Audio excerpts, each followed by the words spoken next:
convidar você nesse instante a abrir a sua Bíblia. Abra aí a sua Bíblia. Primeiro livro de Samuel, capítulo 13. Primeiro livro de Samuel, capítulo de número 13. E eu quero ler com você alguns versículos. Versículos 11 e 12. Diz assim a palavra de Deus. Samuel perguntou: que fizeste? Respondeu Saul: vendo que o povo se ia espalhando aqui, daqui, e que tu não vinhas nos dias aprazados, e que os filisteus já tinham juntado em Miquimás, eu disse comigo: agora descerão os filisteus contra mim a Gilgal, e ainda não obtive a benevolência do Senhor, e forçado pelas circunstâncias, ofereci holocaustos. Versículo 13. Então disse Samuel a Saul: procedeste neciamente em não guardar o mandamento que o Senhor teu Deus te ordenou, pois teria agora o Senhor confirmado o teu reino sobre Israel para sempre. Verso 14. Já agora não subsistirá o teu reino. O Senhor buscou para si um homem que lhe agrada e já lhe ordenou que seja príncipe sobre o seu povo, porquanto não guardastes o que o Senhor te ordenou. Essa palavra, ela fala muito forte ao nosso coração apenas pelo fato de nós lermos, os versículos iniciais. Apenas lendo a palavra do Senhor, nós já podemos ouvir Deus falar conosco de maneira tão forte e tão poderosa. Como eu falei, na palavra do Senhor anteriormente, foi sim o povo que pediu para Deus um rei, e foi Deus quem escolheu Saul como primeiro rei, ao contrário do que muitos dizem. É claro que Deus não queria que o povo tivesse pedido um rei, mas uma vez que o povo pediu um rei, o Senhor concede o desejo do coração do povo, e o Senhor escolhe este rei para governar sobre Israel. E o primeiro rei que Deus escolhe é Saul. E aí o texto vai dizer que Saul até começa bem, Só que chega um momento do reinado de Saul, e este é o primeiro ano do reinado de Saul, em que os filisteus, eles procuram ocasião contra a nação de Israel, contra o povo de Israel. Os filisteus se acampam junto ao acampamento do povo de Israel para atacá-los, para tentar saquear o que eles tinham, para tentar fazê-los sair dali. E aí o texto vai dizer que no segundo ano do reinado de Saul sobre o povo, que este era o tempo que os filisteus se levantam contra eles, o texto diz que Saul escolhe apenas 3.000 homens dos israelitas, dos hebreus. Saul escolhe apenas 3.000 homens, manda o resto do povo para casa. Só que quando os filisteus, eles se juntam, eles se organizam para lutar contra o povo de Israel, o texto vai dizer que a princípio Jonatas, o filho de Saul, ele de forma estratégica consegue vencer a guarnição, ou seja, aqueles que estavam observando o comportamento dos israelitas. Jonatas, com muita audácia, com muita coragem e ousadia, ele consegue vencer esse primeiro grupo de filisteus. Daí Saul grita diante do povo e diz: olha, gritem aí para os hebreus, Saul conseguiu vencer a guarnição dos filisteus. E aí, quando Saul dá esta palavra, ele convoca os israelitas a juntos, todos, irem lutar contra os filisteus. Só que na contrapartida, eles tinham 3.000 homens. Só que os filisteus tinham 30.000 carros, olha aí, 30.000 carros, 6.000 cavaleiros, e toda a multidão dos filisteus que se ajuntaram contra o povo de Israel eram tantos que a Bíblia vai dizer que eles eram como as areias do mar, de tantos que eram, como as areias da praia, de tantos filisteus que tinham. E o texto vai dizer que quando os israelitas percebem a quantidade de filisteus que vinha contra eles, eles tremem na base. Eles ficam assustados, de forma que cada um começa a se espalhar. O povo que estava juntado, o povo que estava reunido para batalhar contra os filisteus, quando percebe a aparelhagem, a preparação deles, o povo agora começa a fugir, porque nem armamento de guerra eles tinham. O texto vai dizer que os filisteus tomaram tudo. Na verdade, o texto diz que os hebreus, eles não faziam para si espada, não faziam para si lanças. Por quê? Porque em toda a terra de Israel, nenhum ferreiro se achava. Porque os filisteus detinham, né? Eles ficaram para si com todos os ferreiros, para que Israel não se armasse, para que Israel não fizesse para si armas de guerra. Até que, quando os israelitas precisavam amolar as suas enxadas, precisavam amolar os fios das orelhas e tudo que eles tinham para cuidar da terra, eles teriam que descer aos filisteus, aos ferreiros dos filisteus, para amolar. Já era uma estratégia dos filisteus contra o povo de Israel. E aí o texto diz que quando eles percebem o número que vinha contra eles, eles começam a se espalhar. E os versículos anteriores vai dizer que o povo, quando viu, começou a ficar desesperado, apavorado. E aí eles se escondem em cavernas, eles começam a se esconder em buracos, em penhascos, em túmulos, em cisternas. E até aqueles que estavam com Saul, o pouco que estava com Saul, começou a encher o coração de temor. Começaram a encher o coração de medo. Quem pôde se escondeu. Quem não podia, porque estava perto do rei, começou a ficar com medo. Aí o texto diz que, é claro, Saul já havia mandado chamar o profeta Samuel para oferecer sacrifícios ao Senhor, para que o Senhor se agradasse deles e então eles pudessem vencer aquela batalha, eles pudessem vencer aquela guerra. Só que Samuel disse que chegaria até 7 dias.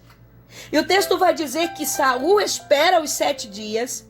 E quando o prazo que Samuel deu, o profeta, que era sacerdote também e foi o juiz de Israel, quando esse prazo termina e Saul, o rei, percebe que Samuel não chega, ele decidiu por conta própria então oferecer sacrifícios a Deus. E como você sabe, como muitos sabem, o rei não podia oferecer sacrifícios a Deus. Só quem podia oferecer sacrifícios de expiação, só quem podia oferecer qualquer tipo de sacrifício a Deus, eram os sacerdotes. Rei não era sacerdote. Rei era rei. Entenda que até na Bíblia existe uma ordem, existe uma hierarquia. Cada um tem o seu papel, cada um tem uma função. As coisas de Deus são organizadas. As coisas de Deus não são bagunçadas. Não, todo mundo faz tudo. Aqui eu faço tudo. Não, não, não. Na Bíblia, a Bíblia nos ensina. Cada um tem a sua função. Rei é para reinar sobre o povo. Sacerdote oferece sacrifícios a Deus. Pelo menos naquela época era assim. E aí, ele chama o povo, pede que o povo trouxesse o holocausto, as ofertas pacíficas, e ofereceu ao Senhor o holocausto. E aí a Bíblia vai dizer que ele mal acaba de oferecer o sacrifício, o holocausto, chega o sacerdote e profeta Samuel. E é claro, sendo um homem de Deus, ele já sabia o que Saul tinha feito, porque Deus já tinha falado ao seu coração. E ele já chega diante do rei fazendo a pergunta: o que foi que você fez? O que foi que você fez? E aí a Bíblia vai dizer que Saul então responde: olha, eu percebi que o povo estava indo embora. Eu percebi que o povo estava assustado por causa da quantidade de filisteus que vinham contra nós. Eu percebi que o povo começou a se espalhar. Cada um começou a entrar num buraco, a entrar num poço, a entrar numa cisterna. E aí eu percebi também que o Senhor não tinha dado nenhuma resposta. Você demorou, você não chegou a tempo. E olha a expressão que a Bíblia usa para falar do que Saul sentiu. E ele vai dizer assim: e forçado pelas circunstâncias, eu ofereci holocausto. Forçado pelas circunstâncias, eu ofereci holocausto. E aí a palavra de Deus vai dizer que o sacerdote Samuel responde para ele: você procedeu muito mal. Você, em uma Bíblia com uma linguagem mais clara, numa versão de hoje, vai dizer assim: você procedeu como um louco. Você procedeu como um nécio em não guardar o mandamento do Senhor. O que Samuel estava dizendo para Saul era: você sabia que você não tem condições de oferecer sacrifício nenhum. Você sabe que você não é a pessoa adequada para oferecer holocaustos. Você não podia ter feito isso. Isso é loucura. Você conhece o que diz a palavra do Senhor. Você está pensando que Saul não era não era de entre o povo? Muito pelo contrário. Saul era de família cristã. Saul era da tribo de Benjamim. Foi da tribo de Benjamim que ele foi escolhido. Só que ele não deu ouvidos à palavra do Senhor e ofereceu sacrifício. Sabe qual foi a consequência de ele não ter esperado o sacerdote chegar? Sabe qual foi a consequência de ele não fazer como era para ser feito? Samuel disse: por causa disso, o seu reino não vai ficar de pé. O Senhor já escolheu outro rei para te substituir. Alguém que lhe agrada. O Senhor já colocou ele como príncipe sobre o seu povo, porque você não guardou o mandamento do Senhor. Eu quero concluir essa reflexão aplicando essa palavra na sua vida e dizendo a você o seguinte: todas as vezes que nós preferimos sacrificar do que obedecer, nós pecamos contra o Senhor. Nós entristecemos a Deus. Muitas vezes no meio da família a gente sacrifica tanto. Você como homem da casa, como chefe da família, você como uma pessoa que também trabalha para ajudar o seu marido, às vezes você trabalha tanto, sábado, domingo, feriado, hora extra, não é isso? Quanto sacrifício para manter a sua família.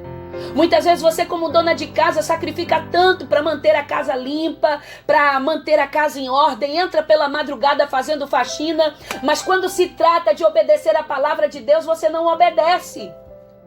Quando se trata de observar o que diz a palavra, você não observa. Aleluia. Em outro momento, o Senhor vai dizer para Saul, através do profeta Samuel, que ele prefere obediência do que sacrifício. Para que sacrificar tanto se a gente não observa a palavra de Deus? Para que correr tanto para acumular coisas materiais para dentro de casa, se o principal a gente não faz, que é edificar a nossa casa e a nossa família, observando o que diz a palavra de Deus? Escute isso. Saul vai justificar dizendo assim: forçado pelas circunstâncias eu ofereci holocaustos. Eu sei que às vezes o cerco aperta tanto na vida da gente. Às vezes a situação fica tão difícil. Às vezes a luta fica tão travada, especialmente dentro do nosso lar, no meio da nossa família, que nós nos sentimos forçados a sair da vontade de Deus. Nós nos sentimos forçados a desobedecer a palavra. Nós nos sentimos pressionados para fazer aquilo que a gente sabe que Deus não quer que a gente faça.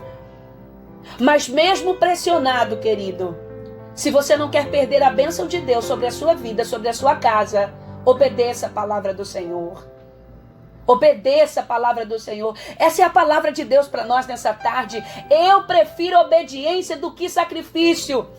Mas, irmã, eu tenho subido aos montes, eu tenho passado madrugadas em oração, eu tenho feito a campanha do jejum de Moisés, 40 dias, eu tenho feito o jejum de Daniel, 21 dias de oração pela minha família, mas se você não obedecer a palavra, nada disso terá adiantado. Não adianta jejuar, não adianta ficar sem comer, não adianta sacrificar a carne, se você não obedece o que diz a palavra. Muitas vezes a gente se sujeita aos homens, mas não temos coragem de nos sujeitar a Deus. Muitas vezes a gente quer agradar aos homens, mas a gente não se preocupa em agradar a Deus. Muitas vezes a gente cede às pressões desse mundo, cede às pressões da família, cede às pressões do marido, da esposa. Mas a gente não nos mantém firme no que diz a palavra. Você lembra daqueles 3 jovens que estavam lá na Babilônia, Sadraque, Mesaque e Abdênego, quando o rei Nabucodonosor levanta uma estátua de ouro para que eles pudessem se prostrar diante delas. E eles disseram: nós não vamos nos dobrar. O rei manda chamar eles e diz: olha, eu vou dar uma segunda oportunidade para vocês se prostrar diante da minha estátua. Eles disseram: ó rei, eu sei que o nosso Deus vai nos livrar. Nós não vamos nos prostrar. E ainda que Ele não nos livre, nós também não vamos nos prostrar.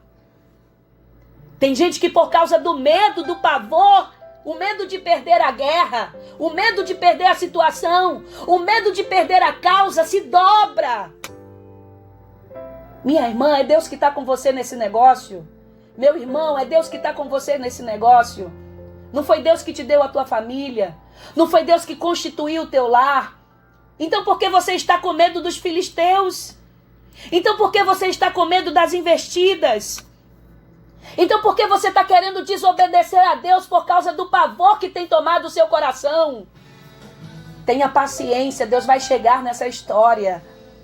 2 coisas aqui são necessárias: paciência e confiança. Quando a gente não confia em Deus, não confia no Deus que está conosco, nós metemos as mãos pelos pés como Saul e fazemos aquilo que não agrada a Deus.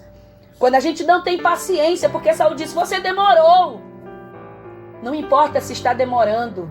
Não importa se o cerco está ficando cada vez mais fechado. Não importa se os filisteus se agigantam sobre você. Prefira obedecer. Seja lançado na fornalha, mas obedeça, porque na fornalha o 4º homem vai passear com você. Eu repito, não adianta sacrifício sem obediência. Guarde essa palavra no seu coração. É tempo de